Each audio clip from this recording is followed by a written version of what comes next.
Bonjour à tous et bienvenue sur ma chaîne Vali, raconte-moi une histoire. Je vais vous raconter un conte d'Alsace, Florent et son petit frère l'âne. Très belle écoute à tous.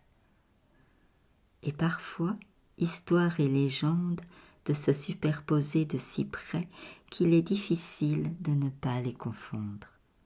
Nous allons vous le démontrer sur l'heure et vous y penserez en traversant le village de Hallec-le-Haut en Alsace. Au 7e siècle, une forêt s'étendait là, et dans cette forêt demeurait un curieux ermite. Homme d'église, il venait d'Écosse, son pays. Il avait pourtant passé l'âge de l'aventure. Son nom, on ne disait encore que Florent. Il avait construit sa cabane de ses mains, et sans doute non sans peine ni maladresse, car le voyant faire, de compatissants bûcherons et maçons voulurent l'aider. Florent refusa.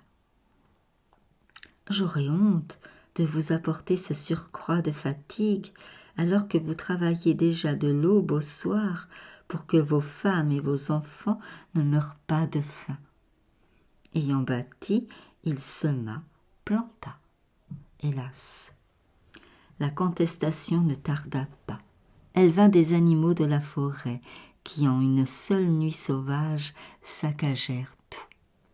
Florent recommença, eux aussi. « Bon père, écoutez-nous, » disaient les forestiers. « Quelques pièges placés juste, voilà ce qu'il faut. Laissez-nous faire. » Pas question pour le bon père, l'envahisseur, c'était lui. « J'ai chassé de ces lieux les premiers occupants. Ils sont en droit de me rendre l'appareil. Mais bon père, nenni, je vais leur envoyer un messager. J'aurais dû y penser plus tôt, pour qu'ils me pardonnent et qu'ils connaissent mes intentions. Là où je suis, ils sont toujours chez eux, et je ne plante ni ne sème pour m'enrichir, mais pour nourrir nos frères. » Les coupeurs de bois échangèrent des regards inquiets. Ce bon père, qui savait tant de choses, voilà qu'il n'avait plus sa tête. Mais Florent, qui se remettait au travail, après avoir accroché son manteau de bure à un rayon de soleil, je répète ce que j'ai lu, voyant une pie s'envoler, « Elle là, ma commère !» La pie piqua droit vers lui. Voulez-vous aller dire, si elle voulait dire quelque chose, n'importe quoi, n'importe qui, que faire de mieux? Florent eut tout juste le temps de lui expliquer ce qu'il attendait d'elle. La pie filait en flèche, jacassant la bonne nouvelle à tous les échos. Son ambassade fut un succès.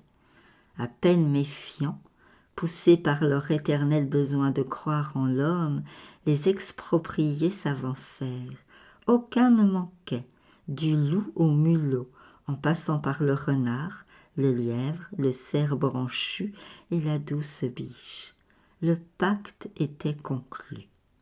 Les forestiers n'en crurent pas leurs yeux à la vue des plus redoutables colocataires assis en rond autour de l'ermite, frottant leur tête contre son épaule ou le suivant pas à pas d'un air dévot quand il lisait son bréviaire. Et nombre de leurs congénères accoururent de lointaines contrées. Les communications sont rapides dans le monde animal, qui parfois était d'espèces ignorées en ces lieux. Bien entendu, Florent moissonnait d'année en année davantage, et les indigents, quelques autres aussi, n'avaient qu'à se servir. Il ne gardait pas une mesure de blé pour lui.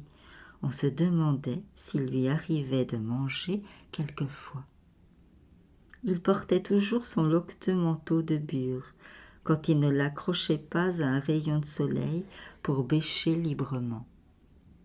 L'hiver, le vent glacial, la neige continuait à mener sarabande à travers sa cabane, dont les planches disjointes craquaient et se fendaient aux chaleurs de l'été. On parlait de lui, loin à la ronde. Des mères lui amenaient leurs enfants pour qu'il les bénît.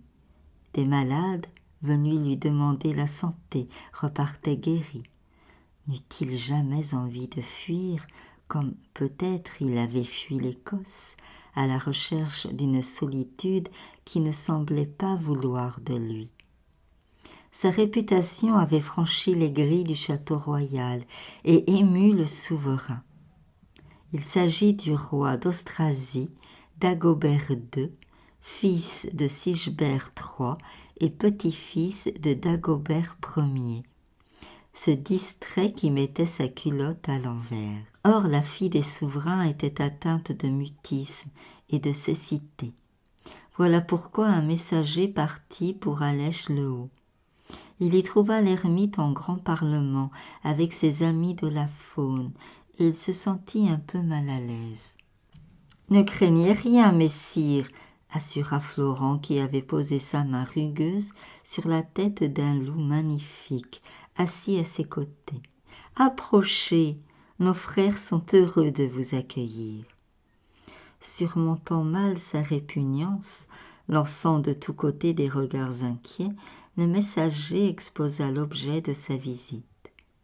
Mais parce qu'il n'est pas poli de s'entretenir avec un tiers devant un auditoire qui ne comprend pas ce que l'on raconte, l'ermite répétait au fur et à mesure les paroles du messager. On ne peut pas dire qu'il les traduisait, tous deux usaient des mêmes mots. Seulement, le don de communiquer avec les bêtes n'est pas une affaire de mots. Passant par la bouche de l'ermite, les explications du messager devinrent claires aux braves créatures, tout apitoyées par le sort de la princesse aveugle et muette. Un différend s'éleva entre les deux hommes à propos du moyen de locomotion offert par Dagobert. Rien moins qu'un superbe cheval en somptueux harnais tout velours et dorure. À tel point que la noble bête, qui avait du tact, était toute gênée de son élégance au milieu de ses congénères vêtus au naturel, c'est-à-dire de leurs seuls poils luisants et drus d'animaux libres. Le plus humble des serviteurs de Dieu n'a pas droit à si luxueux coursier, déclara l'ermite, et ce fut son ânon favori qu'il monta. Mais l'ânon, toujours d'humeur vagabonde, prétendit choisir son chemin, qui était le plus long. Florent dut le rappeler à l'ordre. « Le roi nous attend, cher petit frère. On ne fait pas attendre le roi. » Le cher petit frère ignorait tout du protocole des cours. L'eût-il connu que cela n'eût pas beaucoup modéré ses dispositions indépendantes. Mais son maître présenta la chose autrement. On serait plus fautif encore de faire attendre une malade. L'habile rappel eut aussitôt raison des velléités folâtres de l'ânon,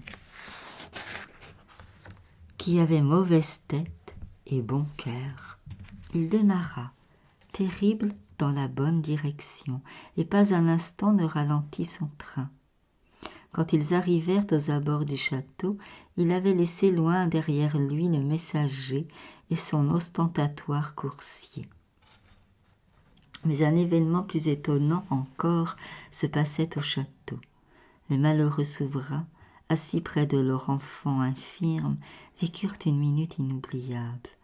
La jeune princesse s'était tout à coup soulevée du sofa où elle était étendue, et les regardant tour à tour s'écria « Madame ma mère, monsieur mon père, essuyez vos larmes !» Elle parlait, elle voyait. Elle réclama un miroir et sourit au-dessus de la plaque de métal brillant qui en tenait lieu à l'époque. Décrire la joie de ses royaux parents est impossible, tandis que la petite princesse, reposant la plaque miroir, s'écriait de sa jolie voix neuve. « Il arrive le saint homme qui m'a rendu la parole et la vue. » Cette fois, c'était avec les yeux de l'âme qu'elle voyait, et ces yeux de l'âme ne la trompaient point, eux non plus. L'ermite et son ânon s'engageaient sur le pont-levis abaissé. Entraînés par leur fille, les souverains s'étaient précipités à sa rencontre.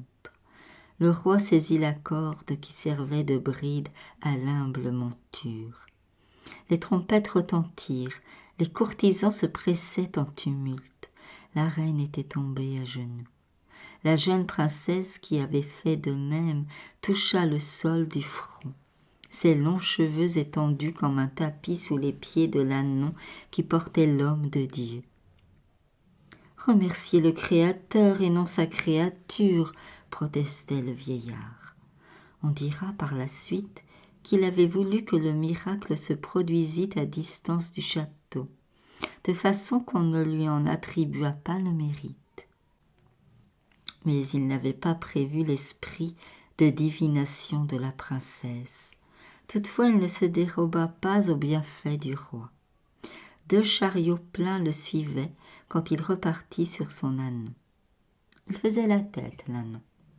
Florent ne manqua pas de s'en apercevoir. « Tu m'as trouvé sensible aux richesses, cher petit frère ? Rassure-toi, rien de ce qui m'a été donné ne restera entre mes mains. » L'âne éprouva d'un braiement, mais presque un braiement de politesse, et Florent, qui lisait en lui, reprit. « Ah, selon toi, j'aurais dû montrer moins de hâte à accepter les présents du roi. »« Oui, oui, fit l'âne, levant et baissant sa longue bonne tête. Cher petit frère innocent, c'est à regret que je vais te dévoiler la raison de ma hâte. Vois-tu » Florent soupira honteux. « Au contraire de vous autres, les hommes ont la reconnaissance fugace. Quand ils l'éprouvent, il faut en profiter sur le champ, si l'on ne veut pas que la réflexion la rattrape. » Ils étaient arrivés à la cabane. Était-ce bien sa cabane ? En son absence, maçon et bûcheron, ses amis de la première heure, lui en avaient bâti une autre, propre à résister aux intempéries. Devant ce témoignage, l'ermite se repentit du jugement qu'il avait formulé un peu plus tôt. Que Dieu me pardonne d'avoir douté de mes semblables. Mais il ne put se défendre d'ajouter en lui-même. Il est vrai que cela ne me doive rien. Encore une mauvaise pensée. Décidément, le contact avec les grands de ce monde ne lui réussissait pas. Aussi prit-il pour une punition du ciel l'extraordinaire avatar qu'il eut à subir. Il se trouvait désigné à l'unanimité pour succéder à l'évêque de Strasbourg décédé. Dieu le renvoyait parmi ces hommes qu'il avait essayé de fuir, qui pisaient en le plaçant sur l'un de ces faits si dangereux pour l'humilité. Mais ce n'était là que scrupule d'une âme tourmentée de perfection. Il remplit sa haute charge en saint qu'il était déjà, car l'ermite d'Alec le Haut a été canonisé. Sa fête tombe le 7 novembre, indique votre dictionnaire. Des calendriers donnent cette fête à Saint-Cloud, mais il y a bien de la place pour 2. Pour d'autres détails concernant Saint-Florent, il n'est que de se reporter au pieux florilège. Que leur récit présente avec le nôtre quelques variantes, il n'y aura pas là matière à s'étonner. Parfois, histoire et légende se superposent de si près qu'il est difficile de ne pas les confondre. Merci beaucoup pour votre écoute.